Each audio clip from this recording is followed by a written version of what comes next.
Hello and welcome to another set booster opener for Commander Legends Dungeons & Dragons Battle for Baldur's Gate. Of course, the reason I'm doing this every day until Sunday is because I had some extra set boosters lying around and I don't need them for the big Sunday stream where I build my Commander Sealed deck, because we use draft boosters for those. If you want to know more, please join the Discord. Link is in the description below. And join our Sealed League. It's going to be a lot of fun. Yeah, so let's start picking this one. And let's see if we can open it smoothly and neatly. Perfect. Land? Nope. Cards. Right, no token this time, I guess. There we go. We have art card 4. Raphael, Fiendish Savior. Fancy looking lad. We have a foil mountain. Rumor holds that the powerful artifacts and untold wealth are hidden away in Ramazith Tower. And today you plan to find out for yourself. So not a mountain, but a tower. But you know what? I'll allow it. First card is Aranis Gloomstalker, a legendary creature halfling ranger, 3/3 for 2 and a green with Death Touch. And whenever Aranis attacks, return target land card from your graveyard to the battlefield. That can be a very cool mechanic for a commander. Attacking is going to be really easy because she has Death Touch. 3/3 with Death Touch for 3 is a good rate anyway, I would think. She's cheap, so that's nice. I would want a background that either does something else when your commander attacks, or like includes something like mill or the ability to sacrifice lands for value. Because unless, like in a regular commander game, you can have a bunch of fetch lands that, you know, help with putting lands in the graveyard. In a sealed game, it's maybe not as easy to do, but there are most likely cards that help with that. I also really like the art on this one. Another commander option, this time 2 colors. Minthara, Merciless Soul, a legendary creature, elf cleric for 2, a white and a black. She's a 2/2. That's very expensive for a 2/2. Ward X, where X is the number of experience counters you have. Okay, so I don't know what this card does yet, but experience counters are very powerful, or have been very powerful in the past. At the beginning of your end step, if a permanent you controlled left the battlefield this turn, you get an experience counter. Creatures you control have +1/+0 for each experience counter you have. Okay, so she's a very aggressive commander. Specifically doesn't say that a permanent has to die. So again, fetch lands and tokens like treasures or food or whatever, if you sack it for something. Clues as well will also give you experience counters. The one thing you have to keep in mind is she has to be on the battlefield to see you do these things so that you can get experience counters, and then also she has to be on the battlefield to buff all your creatures. But the experience counters don't go away when she dies or whatever. They're on you, so they're there forever, which is very cool. So even if she dies, you can bring her back. She's difficult to kill the more experience counters you have, so I like it. It seems very aggressive, right? Because she doesn't buff toughness for creatures, just power. But doing that and having a bunch of creatures that love to attack sounds cool, so I like it. Hey, another impetus. I think this is the only impetus I haven't seen yet, because the other 4 were in the pack yesterday. Enchanted creature gets +2/+2 and is goaded. Shiny impetus and aura for 2 and a red. Whenever enchanted creature attacks, you create a treasure token. So again, you don't have to put it on your creatures. You could, but you don't have to. And this is just ramp. I think this might be the best one because it has to attack Assuming you put it on something that doesn't immediately die, you keep getting treasure tokens. It's pretty good. Pretty good. Prophetic Prism, a reprint, an artifact for 2. When Prophetic Prism enters the battlefield, draw a card, and for 1 and tap, add 1 mana of any color. It's not great fixing, right? Because it doesn't actually create mana on its own. The fact that it draws a card is nice. I would put this in if you have artifact synergy as well, because it's a cheap artifact. Especially if you can loop it, like sacrifice it for value, get it back from the graveyard, stuff like that. I don't know how much of that is in the set. If you desperately need fixing, because you have to be 3 colors or whatever, or maybe even 4, then sure, it does the trick, but it's not amazing. Wayfarer's Bauble. Okay, this is much better. Cheap artifact for 1 generic, and then 2 generic and tap and sack it. You can search your library for a basic land, put it onto the battlefield, then shuffle. Yeah, this is also a reprint. It's a nice art for it. This seems like a great way to get the lands you need, and also especially if you can get it back from the graveyard after sacrificing it. Navigation. God, it's all the fixing today. Navigation Orb. 3 mana, 2 tap and sack it. Search your library for up to 2 basic land cards and or gate cards. Reveal those cards, put 1 onto the battlefield tapped and the other into your hand, then shuffle. I'm not entirely sure which gates are in this set, but gate is a specific land type. So generally those are lands that tap for 2 colors.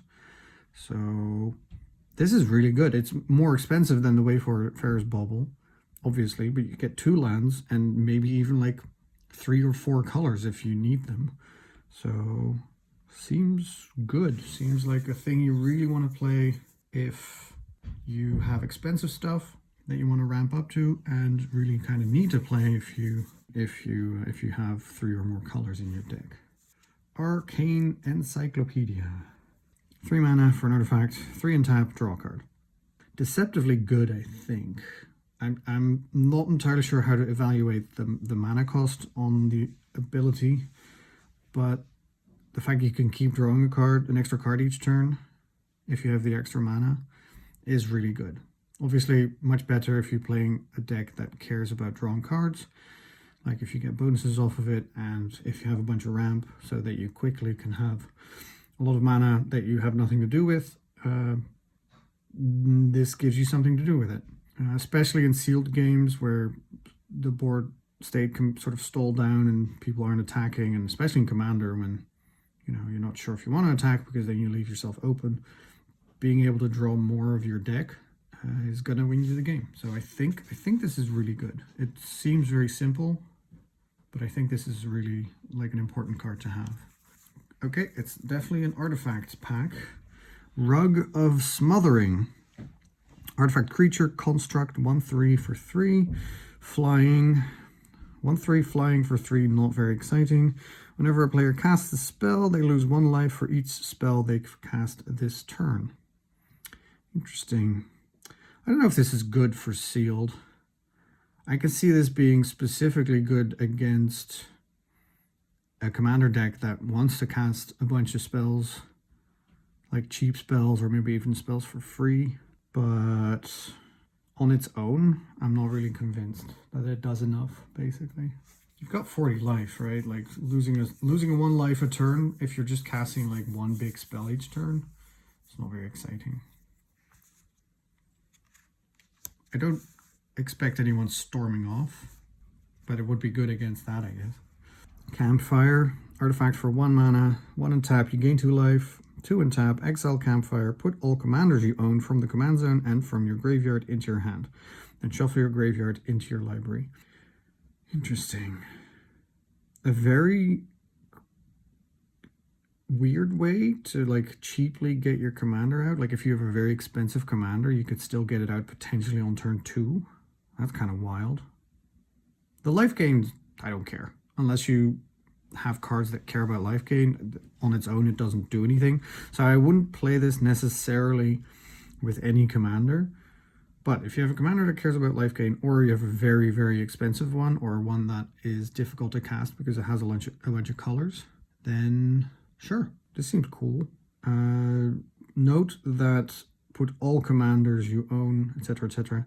Does include backgrounds, because even though it's not a legendary creature, your background is basically your second commander if you pick it for a monocolored commander. So it would also get the background. That's cool. Speaking of monocolored commanders, Gut, True Soul Zealot, a 2/2 legendary creature Goblin Shaman for 2 and a red.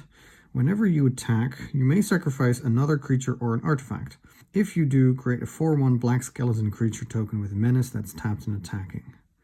Okay, so whenever the player attacks, so Gut doesn't necessarily have to attack, just needs to be on the battlefield for this. Then you can sacrifice either tokens you make or this prophetic prism that you've already drawn a card off of. And then you get big attackers. I mean, it's an uncommon commander. It's not super exciting, but if you pick the right background with it, it could be fun. Okay, I think we've seen this one before in another pack opening on Discord. Feywild Visitor. Legendary enchantment background, 2 and a blue for commander creatures you own have. Whenever one or more token creatures you control deal combat, non-token creatures you control deal combat damage to a player, you create a 1/1 blue fairy dragon creature token with flying. Okay, so it doesn't trigger off of the black skeletons with Gut, so maybe that's not a great combination. But it does make sacrifice like fodder. You can turn those 1/1s into 4/1s. That's not the worst. We've also seen Candlekeep Sage before. Again, a background, 2 and a blue for commander creatures you own have. When this creature enters or leaves the battlefield, draw a card. I've said it before, I think this works with cheap commanders. Or something I didn't say in yesterday's video, I think it might also work well with blinking or flickering commanders, right? Like if you have the ability to like exile it and make it come back, or maybe even get it back to your hand and cast it for its casting cost without commander tax. That's kind of cool. Lysel's Acrobatics. An instant for 3 and a white. Exile all non-token creatures you control, then roll a d20. See, it works with stuff like this. So the fact that this card is in the deck, or in the set, I mean, definitely could mean that there's more like blinking. So if you roll between a 1 and a 9, you return those cards to the battlefield under their owner's control at the beginning of the next end step. Between 10 and 20, return those cards to the battlefield under owner's control, then exile them again, and then return those cards to the battlefield under their owner's control at the beginning of the next end step. Yeah, this is specifically for blinking, right? Like it's an instant, which means that if someone plays a board wipe or even just attacks in with a bunch of stuff and you don't want your blockers to die, you can play this to save your creatures. It's good enough. But if you have a bunch of creatures with enter the battlefield effects, returning them twice, triggering all of that is going to be really cool. And then if Candlekeep Sage and your commander are on the board, that just gives you more value. So I can see this happening for sure. It seems cool. Alora, Merry Thief, another halfling. Legendary creature, halfling rogue, 3/2 for 3, 2 and a blue. Whenever you attack, up to one target attacking creature can't be blocked this turn. Return that creature to its owner's hand at the beginning of the next end step. So upside, your stuff can get through. Downside, you have to recast it at some point. And they're definitely not blockers, right? Because you have to return them at the beginning of the next end step. Upside, you trigger enter the battlefield effects again. And if you have creatures that, have triggers off of dealing combat damage, the fact that they can't be blocked, really fucking good. So depending on the background, I think this is a cool creature. Like the monocolored uncommon commander options, obviously they do one thing and it's not an amazing thing, but it definitely is something to build around, which makes it exciting because you can pick a background with it and see what's happening. Call of the Nightwing. This is interesting. This is actually not a card in the set. As you can see, it's a different set symbol. But sometimes these set boosters have, and I think draft boosters might have as well, cards from the list. And that just means a bunch of cards from older sets that can be reprinted. You can use them in your sealed deck if you open them. Call of the Nightwing is a sorcery, 2 and a blue and a black. Put a 1/1 blue and black horror creature token with flying onto the battlefield. So that's horrible.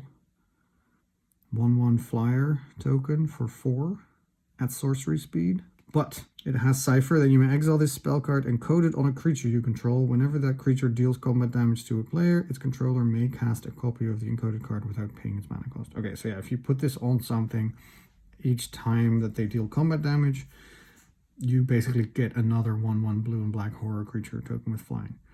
Because you create the token first, you can Cipher onto the token, and because it has flying, you're more likely to get through and deal combat damage. So this is basically, ideally, until they do something about it, a 1/1 each turn, which I can definitely see as being useful in like a blue-black sacrifice thing, or if you want to attack with a bunch of small stuff. Not amazing, but I like it. Okay. Cool pack. Definitely cool pack. Like, ignoring the Call of the Nightwing just because it's not on the set. So the odds of someone else opening it. The list is a very long list, haha, of potential cards. What would I pick in a draft?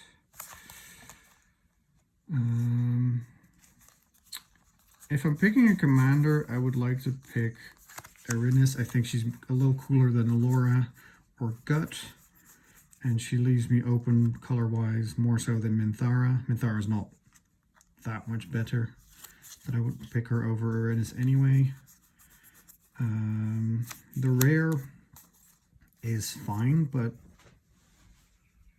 does most of its work in a specific sort of deck, so I don't know if I would want to commit to that straight away. Honestly, I would probably just pick the Navigation Orb or the Wayfarer's Bauble, but I think this is cooler because it ramps and fixes. That's just really useful. Yeah, that's in a draft, of course. Like,